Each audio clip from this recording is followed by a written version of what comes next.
welcome to episode 5 of West End Talks Season 2. And we are here tonight. We're going to Mamma Mia, but we're not going to Mamma Mia in the West End. We're going to Mamma Mia in O2 for Mamma Mia The Party. So we'll talk a bit more about that and also lots more with Linda. Now, Linda John Pierre, we'll know from being in Mamma Mia The Party, playing Debbie. She was also in EastEnders, playing Rose. She was Keisha in Beautiful People, with a certain Leighton Williams from the West End. And she also auditioned for the big audition on ITV, being a gym instructor. But we'll talk about that and lots more when we get in. So without further ado, let's welcome Linda. Hello there. That was perfect timing, wasn't it? It was wonderful timing, yes. It was great. We've had a lot worse, don't worry. Okay. I'm loving the hair. I just say the purple hair is fantastic. Oh, thank you. Thank you very much. Some of us are looking a state in lockdown, but you're just quite looking wonderful. Well, thank you. I just thought I'd make a little bit of an effort. That's why I put these on, because it helps, but it doesn't make it. I love it. Yeah. You've got to borrow it to me. Oh, you can well welcome. ASOS.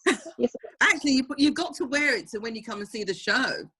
That's what I'll do. When I come out after lockdown, when it comes back on, that's what I'll do. I'll wear it to the show. Absolutely. But thank you for joining us. It's going to be great. I can already feel it's going to be a fantastic chat. I just love your laugh. Like, your laugh is second to none. Thank you. It just makes you feel all nice and warm inside and makes you laugh with it. Good. Me too. So we're going to start with the starter for 2. And the rest of the Dogs fans will know what that is. It's just 2 questions that we ask everybody, no matter who comes in. And the first question is, what got you into performing? Wow. Okay. Well, I must have been about 5 or 6 when my parents took myself and my sister to see a show. That was the very first time I ever went to see a West End show. And it was called Ippy Tomby. And it was an African drumming show. And it was just spectacular. And they had dancing, they had singing, they had obviously like amazing drum artistry.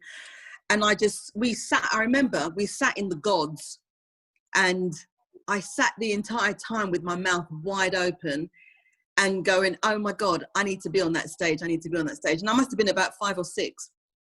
And I thought, I can do that. And that's how it started. I fell in love with theatre from the age of 5 or 6. Yeah. The rest is history, as they say. The rest is history, yes. It just goes on from there, and obviously now you're in the O2 arena, and probably the biggest musical in London at the moment, as in size-wise. Well,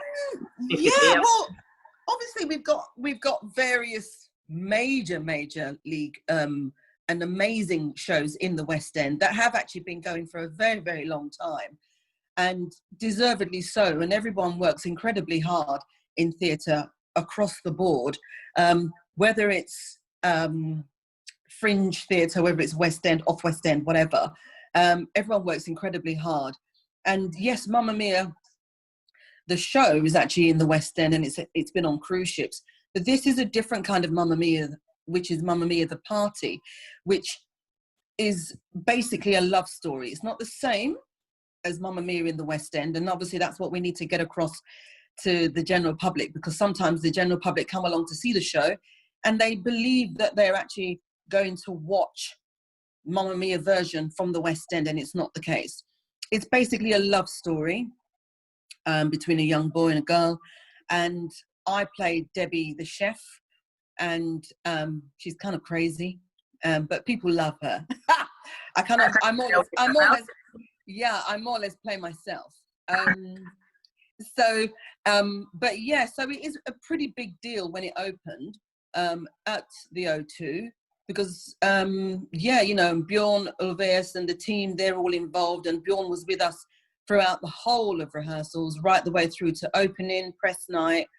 And we have got a great team, a great ensemble cast who work incredibly hard across the board to get the show to its magical state. And, it's just truly magical, and I can't wait for you to see it when we do eventually reopen And I'm not just saying that, it's just a truly magical show. And the reason why it is called a Mamma Mia the Party is because we not only interact with the audience, but there's a 4-course meal involved. The waiters and waitresses work incredibly hard behind the scenes, serving the food and getting involved in the show as well. They're all being waiters, aren't they? Yeah, absolutely. And and obviously there's a huge party at the end. Once everyone's had watched the show, they've had their food and drink, and then there's a massive disco at the end for just everyone to just forget about today's troubles and woes and everything about what's happening at the moment in the world. And they really do enjoy having a massive party. So it really is Mamma Mia the Party. Fantastic. That sounds absolutely, and we'll touch a bit more on that when we get to it in the chat, but that is absolutely fantastic. Moving on, what was your first role that you remember having? If you can. Well, it was actually playing, it was on a TV show called Stars in Their Eyes. And I actually played Shaka Khan. I sang a song by Shaka Khan called Ain't Nobody. And that was my first professional, real kind of gig, if you like, on television to the nation, ITV.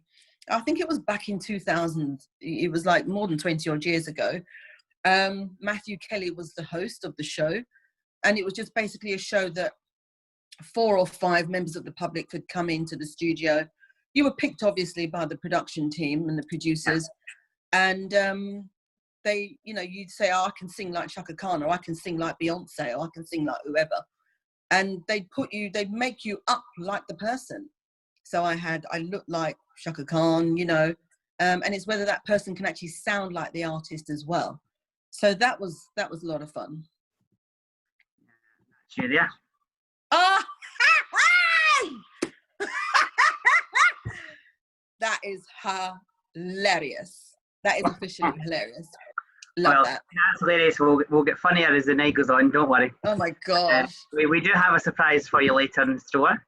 Okay. But moving on, we hold no responsibility for the next set of questions because they all come from either your fans, or fans of the shows that you have been in. The first show that we're going to touch on, it's just a small ITV show that you took part in. Yes. And the first question comes from Mark. And he wants to know, we usually start with a kind of funny, jokey question to get you settled in.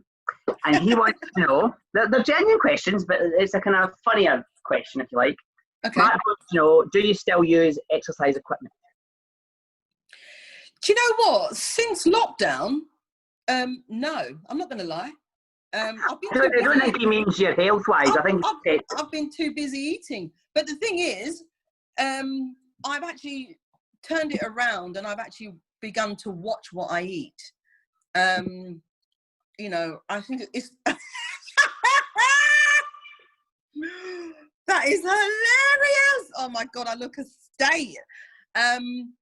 But I think it boils down to what people actually eat and how they kind of like conduct themselves in terms of their health and well-being.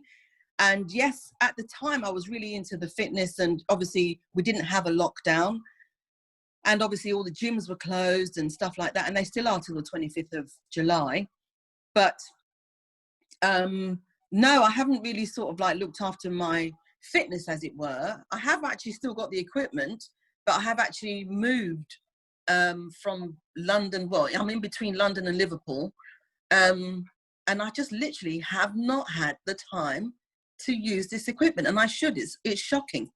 What I would say is I've actually turned it around, because at first when lockdown happened, I thought, yes, this is it. I can eat whatever I like. This is amazing.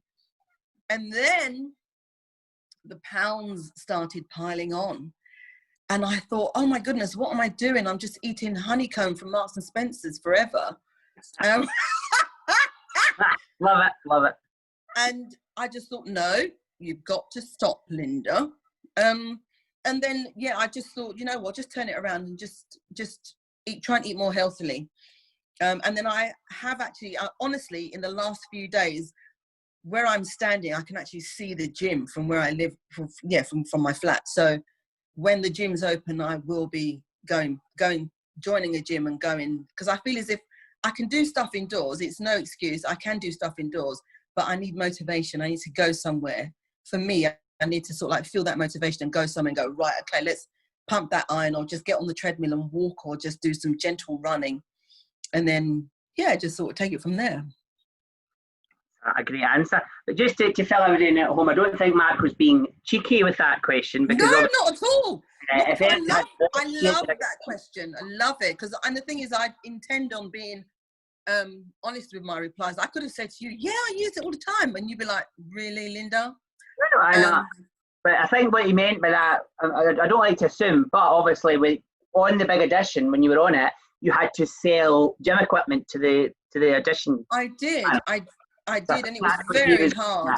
It was very, very hard. And I thought, you know, you had to really gen up on the equipment, how it works, who it's for, you know, making sure that you put out disclaimers to say if you've had an operation recently, please don't use it. You have to be careful using the equipment, how you use it, how long to use it for. All these things you had to really gen up on. And basically, I'm not a salesperson. I couldn't sell ice to an Eskimo. You did quite well. I genuinely thought you had great fun. I would have bought it off you. And I don't buy it because I don't do it. But I'd have bought it. Apart from the swearing at the end, but hey ho. I was a slip. Yeah, no, that's great. But yes. It never actually transpired, even though I won the show, but it never actually transpired that I got to work on the show as a presenter. And that was what was promised to myself and another guy who won it. We jointly won it. But I'm looking back now, I'm glad that I didn't actually go through with it, because I really am not a salesperson. I'm all about, yes, I am about the fitness and the health and the well-being and everything. However, it's all about the figures. And I tried to work in sales before and it just wasn't for me. So I'm kind of glad that it didn't actually come to fruition. Yeah. I think Ideal World is a different ball game with that respect. You're not like sales, or like if you cold calling or things like that, or chapping doors, that's different in Ideal World. Because Ideal World, you're selling, but you're entertaining at the same time, which I think is what you would have brought. You'd have brought the entertaining side of things, and you would have made people want to buy things. Yeah, I received that. I received that feedback as well. But behind the scenes, when you're actually in it, you know, it really is about pushing those figures to get as many people to buy it as many as possible. And I've seen how they work. I've seen what they do, and I take my hat off to them, you know, because they work incredibly hard in terms of selling products. Selling items, and yeah, you really have to push it and sell it. And yeah, I could have actually brought the entertainment element to it, but I probably would have not sold much, because I probably would have been laughing too much. That would have made me want to buy. Like, you're enjoying yourself, you're having a great time.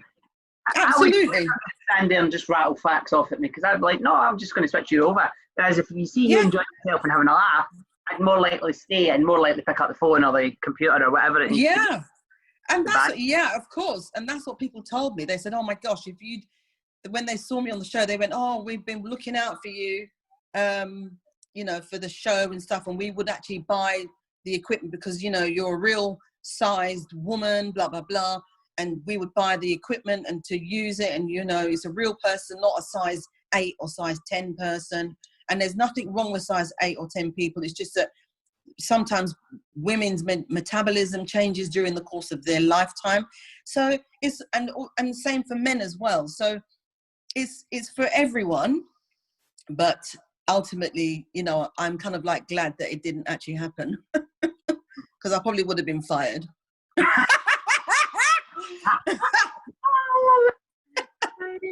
Everything happens for a reason, or doesn't happen for it. Everything happens for a reason. Exactly. The reason was you moved on to Mamma Mia the party, but Ideal World loss is Mamma Mia's gain. Anyway, Connie wants to know a bit more about the Big Edition. She says, "What made you want to audition for the Big Edition for the show?" Because it was something different, and I wanted to sort of show well, many of us who actually got involved in the program, we wanted to show the general public what it was really like to audition for a show or to audition for a certain project or post or a role, not just theatre or television or film, to be a potential presenter. And don't get me wrong, there's people that I know that they've gone on to become presenters and they've done extremely well. But I just thought it just sounded like so much fun. And again, because of my personality, I'm quite out there sometimes. And they kind of gravitated to that, and which was good because it went in my favour. But maybe I'm thinking in hindsight, if it was something else or something different, then yeah, I don't know whether I would have actually won, but at least the nation would have seen me. Yeah, that's true. Very true. Lizzie asks, did you get to pick which job you went for, or were you given the exercise role? No, so we myself and Toby, we were the ones who they told us what we had to go for. So we didn't really have much choice in the matter in terms of like a role or position. All they said was it was like a fitness presenter. Obviously, I just fell about laughing because I just thought in the audition there were other people who I was up against who were actual fitness like gurus, you know, size 10s, and the guys were like buff as anything, you know, like muscly, and they were all incredible. And now I've actually still remained friends with like most of them, which is amazing. But they did actually tell us, this is what we're going to put you forward for, and it's a presenter's role for sports equipment. So I was like, okay, that's fine. And then you just have to do your homework, really. So it was a huge learning curve, and I thought, so this is how it works. So yeah, you know, they put you through 2 days of training, and then that's it, you're good to go. You went in for the audition, yeah. Alex asks, do you regret anything on Big Audition, and if it was to be done tomorrow, would you do anything differently? I don't generally have any regrets, because everything I do, I learn from it. So I would actually say to the person, Alex, who's just answered that question, that I probably wouldn't go for something like that again, because it would definitely have to be a completely different role. I believe I could be a really good presenter, actually. But it just depends on the program that I'd be presenting for, because a lot of people see me as, wow, she's all out there. But I do have a side that I'd be like, right, okay, I'm not saying I could present the news on ITV, but, you know, I could actually go and be a presenter. I have faith in doing that. But I don't ever have regrets in doing what I've done in my career. That no one should ever have regrets. We should always use things as a learning curve in our life. No, that's very true. Yeah, that's very true, definitely. I could see you as a Blue Peter presenter. A what? A Blue Peter presenter. Really? Yeah, because they can be wacky sometimes, but then have the nice, calm, emotional stories. Yeah. So that's something that you could give, or something like Good Morning Britain, because you'd give Piers Morgan a run for his money. That's definite. Yeah, I'm on Piers Morgan. You'll know I'd give you then. Yeah, but I'd love to do something like that, because I've got I know how to use the inner ears and all that sorts of things. But anything sales related, forget it. I'll run a mile. Unless you're the presenter and not the salesperson. Exactly. Get in as the presenter of Ideal World and get somebody else in to do the sales bit. Exactly. Someone who knows what they're talking about. Yeah, that's what to do. Anyway, moving slightly on to something different that was supposed to be a surprise, but you have actually talked about it already. Okay.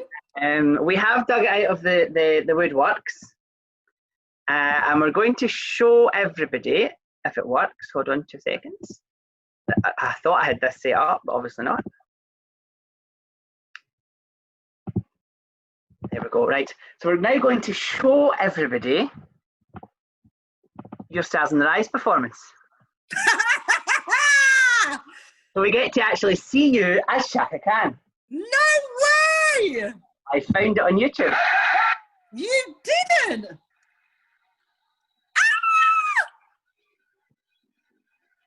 Oh my gosh.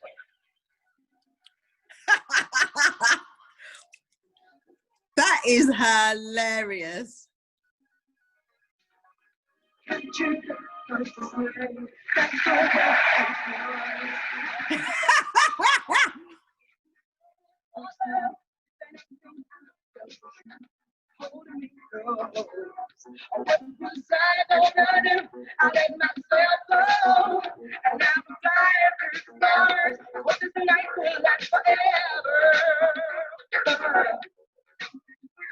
That is hilarious. No, we'll not play it all because it's about 4 minutes long. Yeah. That is hilarious. What we'll do is we'll put the link for that video onto this video, so that if anyone does want to watch the full thing, then they're more than welcome. Absolutely. So I wanted to ask, we didn't get any questions in because we didn't advertise Stars in Their Eyes as one of your roles, but I wanted to ask a few questions because I've never spoken to somebody, and I loved Stars in Their Eyes as a kid. Like, I grew up on Stars in Their Eyes every Saturday night, sitting watching Matthew Kelly. I met him, finally got to meet him at, he was in Big, the musical last year. Ah, yes. On the West End, so I finally got to meet him there. And he came out the stage door and I went, I'm very sorry, but I'm going to have to. And he went, it's fine, on you go. And I went, tonight, Matthew, I'm going to be. And he said, you must be wanting £1 for every time somebody says that. He says, if I had £1 for every time somebody says that to me, mate, he says, the world would be poor. He says, because... Oh, my gosh. Every time. I says, I know, I'm sorry, but I just had to. Oh. You actually got to say them. You got to say those words. What was it like being part of the show? It was incredible. It was truly, truly incredible. The process of... They were actually choosing 2 songs, and they couldn't decide which one for me to sing, even though I was trying to sort of like say to them, look, everyone knows Ain't Nobody. But the other one that they were thinking about was I Feel For You, which was another popular track by Shaka. And it was just the whole process. You know, they actually made my wig out of 3 wigs. I had my boots, my knee length or thigh length boots handmade at, I can't even remember where it was made, somewhere in London. And I had to go there for fittings, go to wardrobe for fittings for my costume. That was the real first experience I had of really being looked after by a TV production team to go on television. They really, really, really looked after everybody, not just me, but everyone. And everyone, you know, had the best time, even to the point where when they recorded the show, my dad came with me, and my mum wasn't around because she'd actually had to go to the West Indies. And because it's recorded in Manchester, they actually said, well, because we've got to record the show twice, and what they do is they recorded the show twice and they edit the best bits together as if it's just one take. So because they didn't want my dad to sit there in the audience being like bored, even though he was being entertained, but they said, let's take your dad onto the set of Coronation Street. Why not? Why not, yeah. Yeah, so they took him onto the set of Coronation Street. He went to the Rover's Return. He had a great time. And then they brought him back, and then we recorded the show, like snippets of the show again. And then that was my day done. It was amazing, truly amazing. And I would encourage, and they do sort of, people do sort of sometimes criticize, you know, like reality TV or whatever, or, you know, singing shows and stuff. But I would really encourage people to appear on them, go, just apply, and you never know what's going to happen, because it could actually end up changing your life. I'm not saying that all these things have changed my life, but I've learned a lot about the industry in television, in film, doing reality stuff. And it's just been an incredible journey, and I've learned a lot along the way. That's very true, very true. And this is actually coming back, supposedly. If the rumours are to be believed, then it's coming back at Christmas time. Whether that's true, because obviously that was announced before Corona, so I don't know now since Corona, but that was back in January, February. It was announced I think Matthew's actually coming back with it. I think the show's. Oh, that'd be amazing. Don't quote me in the Matthew situation, but the show's definitely was coming back at Christmas, and instead of the X Factor, it was in place of the X Factor. Right. But as I say, I don't know what's happening now after coronavirus hit. But we'll wait and see. But I think it'll still come back, I'm sure, because it was a classic. I hope so, because it's such a good show. Matthew Kelly and then Cat Dealey even did it brilliant. Was it Cat Dealey? Was it Cat? I think it might have been Cat. Yeah, I'm not sure. I can't remember. Harry tried it. Harry Hill tried it, but it didn't really work with him. No. So that was a problem. Anyway, moving on. How long? A question I've always wanted to know from somebody from Stars and Eyes. How long from when you went through the door did the transformation take when you came back through the door? Oh. Because on TV it takes seconds. I guarantee it doesn't take that long. Yeah, it took all of us about an hour and a half. They had to stop the show and obviously let everyone get ready. But yeah, it took about it might have even been longer, but about an hour and a half for each person to get ready to be transformed. So it really was like a long, long day for everyone. Especially if you're recording that twice, because you'd have to come out of costume to go back in it, wouldn't you? Yeah. So it was a very long day. That's commitment. Yeah. I can imagine that's long. And the other question I wanted to ask about this was, and then we'll move on, we'll get rid of this, folks, so don't worry. Although I love it. Why Shaka Khan? Because she's my idol. I love her. I didn't see myself as a Whitney because I'm not her size. And secondly, I just thought Shaka Khan, because that was my era as well, like growing up in the 80s. And I'm just like, yeah, why not? And every time you hear anyone hears Ain't Nobody at a party, at a club, in a pub, in a bar or whatever, you automatically sing along, whether you want to or not. So I just thought this song is so iconic and it's just brilliant. And it's just going to be like an iconic song for such a long time. And it has been anyway. And I just thought, yeah, why not do Shaka Khan? And I actually wrote off to them suggesting that, and there wasn't anyone else that had done it. So obviously when I sent my application form in, I didn't send a picture in of what I could look like, because obviously that would give the game away.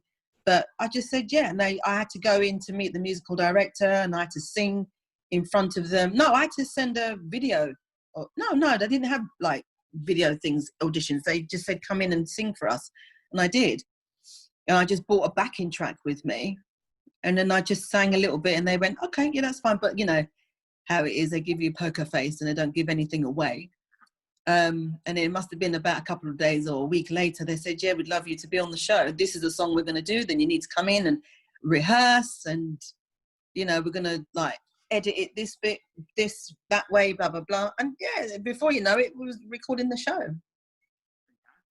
Oh, it must have been a great experience. I grew up with... Oh, it was. A lot of people grew up with Stars and Eyes. It was the X Factor of its time.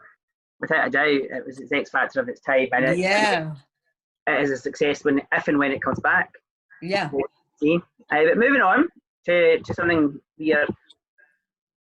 slightly bigger than, well, let's say slightly bigger than Stars and Eyes, but size-wise certainly is bigger than Stars and Eyes, because you're the whole too.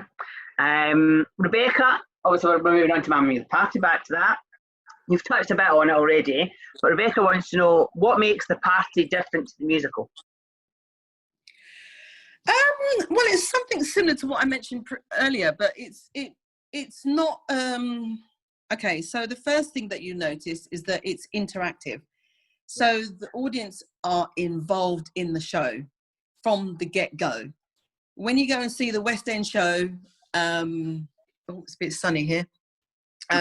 When you go and see the show in the West End, you're sat in the auditorium and you just sit and watch a show. And then obviously you're entertained, you clap, and then you go home. With Mamma Mia the Party, the audience are involved from the get-go.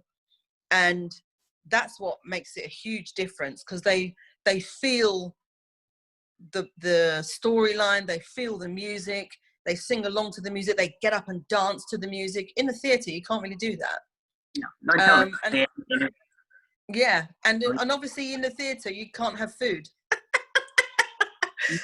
Not food like they get in the party anyway, no. Yes, exactly.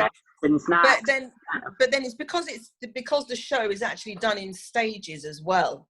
So that's what makes it so different to just going to see, you know, Mamma Mia in the West End, because then you're just sitting there watching a show, which is fantastic anyway, and everyone loves it and everyone's singing along. But it's the immersiveness and the interaction that we give the audience when they come and see it. And that's what makes it so different. And obviously there's a huge party at the end, and it will go on till whenever people need to go home. Yeah, just whenever they're ready to go. And so it's literally a full night out, like in the one building. Yeah, you walk in, you get 2 drinks there, you get a meal, you get entertainment, then you've got your after party. Yeah. All in the one go. Yeah. It's fantastic. And as I say, without a doubt, I'll be there. As soon as lockdown's over, I want to come and see it. Definitely. It first comes to us just to say that I've seen it, just to say I've tried it. Because I'm a big fan of the musical. Film, that's a different story. Anyway, Jack wants to know, what's your favourite song of Mamma Mia? Mamma Mia. Mamma Mia. Here I go again, my, how can I resist ya? And I sing that, so of course I'm going to love it. But all the, you know what? That's just off the top of my head, but all the songs are so iconic. They're so amazing. And there's not one song that people say that they don't like. All the songs are so catchy. Bjorn has just created absolute magic with these songs that have just, you know, gone on for years, and they will go on for many years to come. And it's just incredible. I love the show and I love the music. And I'd never actually, going to let you in on a little secret here, I'd never ever sung an ABBA song before doing rehearsals. Oh. So it was a very new and challenging experience, but in a good sense, because Bjorn wanted to hear, and he was very specific about what he wanted to hear.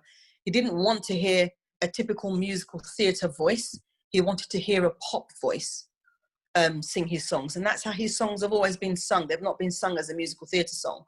So, and he would actually correct people, trust me, when we were, rehearsing, and say, no, you sound too musical theatre. We need to hear, it's a pop song. Just sing it as a pop song. So, yeah, I hadn't actually sung any ABBA before rehearsals. That was amazing. Wow. Brilliant. So that must have been fun. It's a bit nerve-wracking to sing it in front of the writer and the creator of the songs, I'm sure. Not for me. No? No. That's great that you've no nerves. I would have been like, I don't mind singing it, but could you just step out the room, please? You know why? I'll tell you why. It's because I had to sing in front of him at the auditions. I had to sing in front of him about 3 times. So by the time we actually had rehearsals, I was like, here we go. Let's do it. Come on. Yeah. It's just beyond. Yeah. But don't get me wrong. I'm of an age where I'm confident in myself, and I believe in what I can deliver. And not every performer is as confident yet. Some people are, and that's fantastic. It's all about self-belief. And once you have that, then you can achieve anything in the world. But because, again, we auditioned. I auditioned 5 times for this role. And wow. 5 times. And that's just the process. And he was there for like most of the auditions. So it was like, hi, Linda. It was like my next door neighbor. Yeah. But some people were still intimidated by that, and that's understandable, because obviously he's such an icon and he's such a legend that you think, oh my God, this guy is actually in the room as I'm singing his song. But I'm confident in myself and how I perform, and I consider myself, and I tell this to everyone, that I consider myself a singer first and foremost, and then an actor. I can't dance for toffee. That's absolutely fine. But I consider myself a singer. So that's why I think, in a sense, and I don't want to come across as arrogant, but it's just confidence that because I've sung for most of my life, that's why singing in front of Bjorn wasn't a big deal for me. It's just part of my job. Yeah. Tyler wants to know, has anybody famous been to the party? And I think I've looked through your Instagram, not in a stalkerish way, to get some talking points for tonight. And I think the answer to that is no, there's been nobody famous come to the party. Not at all. Not at all. Name some people that have been to see your show. Okay, we've had Ainsley Harriott, we've had Gloria Hunniford, we've had Vanessa Feltz, we've had Ben, her husband, we've had Royalty come and see the show a few times, different sets of Royalty come and see the show. We've had Joe Malone, we've had Amy Hart from Love Island, we've had several people come. We've had Denise Welch, we've had the Loose Women come and see the show. We've had Sandy Bogle from Gogglebox. So it's just been, you know, I can't even express the words of gratitude in meeting these people that I never, ever dreamed I would ever meet. And they've all come to see the show. They've all loved it. And they've all had a great time, all been up dancing, including Royalty at the end, having a wonderful time. So it was just amazing to meet all these people. And I'm sure, you know, eventually when the show reopens, even more people, not just famous people, celebrities or whatever, but even more people want to come and see it. I definitely will. I've seen it a few times already, but I'm definitely there. ST, apologies if that's not pronounced right, I do apologise, but she asked, what's the hardest thing about being in the party? Doing a 2-show day when the show is roughly about 3 hours long. Well, that's a long day. So yeah, it's a long day, and yeah, it's tough in doing 2 shows. However, we do get almost 3 hours off in between shows to have a rest and have something to eat and just chill out. But the 2-show days are the killers. But it's still fun, you know, as much as we're tired. It's the same with the industry. Even when you're doing panto, you could be doing 3 shows a day, but yet when you feel the vibe from the audience and the kids or whatever, you just think, this is why I do this. Do you know what I mean? It's not about me. It's about entertaining the masses and making sure that we give that magic back to them. And it's just, yeah, it's amazing. That's it. And it is kind of like a musical pantomime, isn't it? Because the audience get involved completely, and this ways of pantomime, but I was going to say slightly more professional, but pantomimes are professional, but it's not as childish as what I'm trying to get at. Like, pantomimes are for children. This is aimed at all ages. Absolutely. Without a doubt. Definitely. But Sam wants to move on slightly, and he wants to ask, what was it like working with Leighton before he was famous? Oh, he's lovely. One of the nicest young men I've ever met. And I've actually worked with quite a few artists along the way. And yeah, he's lovely, you know, and he actually came to see the Mamma Mia, the party as well. He was sat in the audience bopping away. And he loved it. And he was and I had a selfie with him. And yeah, you know, it was great. You know, he's lovely, absolutely adorable. Great. I think you're also talking about young men, going back slightly to the Mamma Mia. You've got, is it AJ Bentley? And who was in Let It Shine, and he also was in the band. Yeah. Yeah, so you've got quite a good cast. Fantastic. Yeah, the cast are great. Yeah. Moving on slightly, to another role that you did last year. Just a small soap. You were in some. How many episodes was it? I don't know. I only managed to film 1 episode. It was actually meant to be a bigger chunk of storyline, but because of timing, they just cut it down to like just 1 episode. So there is the possibility that I could still return to EastEnders. Oh. So Roland wants to know, how did it come about in the first place? obviously there's auditions and stuff, but how did the actual role come about? I didn't audition. Oh, so you were headhunted? Yeah. Oh, that's good to know. That's even better. Yeah. So my agent, they actually sent one of my show reels. So in the show reel, I'm talking all like that, like a cockney. Oh my God, I can't believe and all this. And not that I talk like that anyway, but it was just, I was very, very blessed and very fortunate to, for them to say, put 2 and 2 together. And it was the casting director contacted my agent and said, we've got a role, blah, blah, blah. And then my agent went, oh my God, I believe Linda would be perfect for this. They sent my show reel off, and then the casting director came back and said, the director wants her. It's a done deal. She doesn't need to come in to audition or anything like that. So it was very quick. So by the time I actually recorded the episode, I told Mamma Mia the party, and I thought I'd have to have like the whole day off and I wouldn't be able to do the show in the evening like Mamma Mia the party. But I was actually so buzzing with the fact that I'd actually recorded EastEnders and watched the show since it began, that I actually had to be on set for 7 o'clock in the morning in Boreham Wood and do the filming. We finished filming about midday, and then obviously it was like the one episode, and then I drove all the way home, and then I went to the theatre and still did a show that night. Good on you. Oof, that's a lot of work. I have no idea how I did it, but I think I was just like so hyped up knowing that I'd recorded EastEnders that day. So it was just amazing. It was fantastic. Good on you. Good on you. So you said there that Rose might return. There's a chance. That's open. There's a chance there.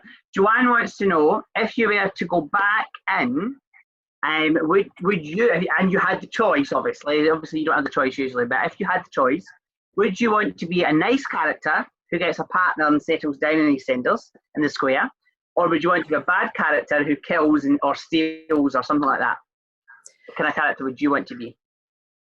Playing nice is always boring. So I would have to play someone who's an absolute one of those, yeah. So because that's so much fun. It's like playing a baddie in Panto. Everybody hates the baddie in Panto. It's like a love-hate relationship, but I'd have to play someone who's really out to get everyone's money and then just do a runner. That would just be amazing. I'd love it. Phil Mitchell's money and then run. Yeah. And then get shot somewhere like Spain or something, because not many people not many people get away with stealing Phil Mitchell's money, I can assure you. The last question tonight from fans comes from Olivia, and she wants to know, what is one piece of advice you would give to 16-year-old Linda? One piece of advice I would give to 16-year-old Linda is go out there and believe in yourself, follow your dreams, never give up, and live your best life, because you only have one shot at it. And there may be challenges along the way, but those challenges are meant to teach you something. So just run with it and just do your best, because your best is always going to be good enough. Very true. That's very great advice there, Linda. Advice for anybody listening as well, not just for 16-year-old Linda. Yeah, absolutely. Yeah, definitely on board. But anyway, we now move on to the not so quick fire round. Okay. We're now going to find out why it's called the not so quick fire round. Because it's not the easiest questions. Okay. There's nothing too challenging. It's not like, what's the square root of this, or what's A plus B equals C. It's nothing like that. It's about Linda rather than the characters you've played in the past. Okay. The first question is, what would your dream role be? If the director said you can have any role you want, regardless of age or race, not gender, come to that one in a minute, what would your dream role be? I think my dream role would have to be someone like the Devil Wears Prada in a film. playing opposite Tiffany Haddish, Queen Latifah, you know, Denzel Washington, Viola Davis, those kind of people. Spielberg, if you're listening, she's got a cast written out. That's the dream. That's the goal. Do you know what I mean? Like, it has to be in a massive movie, or a regular in a TV series. 100%. Okay, we need to get you that. EastEnders, if you're listening, get us up in your character, please. You could buy the pub off the Carters. They're sailing up at the moment, so Rose could go back in and buy the pub and become like Peggy Mitchell. I could be the new Black Peggy Mitchell. I love it. Banning people from the Queen Vic. Get out of my pub, get out! You go into an audition, we'll send that off to EastEnders. We'll get Linda to the Black Peggy Mitchell. Barbara Windsor behind it. She'd be behind it. Oh. What would be your dream gender bend role? So something, a role that's male, traditionally played by a male. Oh gosh, now I see why it's called the not so quick fire questions. I have no idea, because I've never even thought about something playing a male character. It'd have to be a role that's quite dark. Maybe someone I'd like to sort of like base it upon. What's his name? I can't think of his name. I can see his face, but I can't think of his name. But Leonardo DiCaprio, because he's fantastic. I'd like to play something, you know, something that's quite dark and sinister. Black Wolf. Yeah. That's funny. It's dark as well. Yeah. You could be the Leonardo that goes in the Titanic and tells Rose to move half and get over. Yes, exactly. Oh yeah, Idris Elba. I could be the new Bond. Idris Elba, male Bond, but whether that will ever happen, I have no idea. Confirmed yet? I'd love it to be Idris, but it's not been confirmed. That man hasn't confirmed it yet, but I'd love it. I think he wanted to get the new one called. I wanted to get rid of that before he announced it. Anyway, moving on. 2 more questions. What is your favourite musical theatre song? Now, it doesn't have to be one you've performed. It can be any song. Oh gosh, there's so many.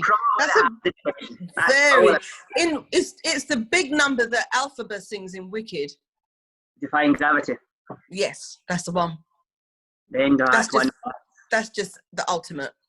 Yeah, fantastic. Definitely. And the last question for tonight is: what is your top 5 shows?